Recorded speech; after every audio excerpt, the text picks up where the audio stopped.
What's up, everybody? Today's adventure is on my dream ride right here. This is an RS Camaro. It's a Retromod right here. It's got a 350 5-speed, upgraded 5-speed with a blower supercharger on this bad boy. Look at these seats. Look at this interior. Even got the boost gauge in the ashtray, tick-tock gauges, 5-speed. Love the interior. Frame off restoration.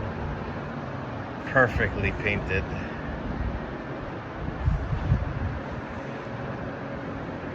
It's got the SS reverse lights over here. Big 17-inch wheels. Tick-tock gauges. Extra high cowl hood for the supercharger.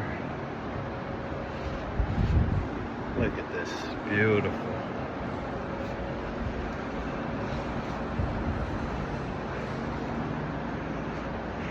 What do you think? Should I get it?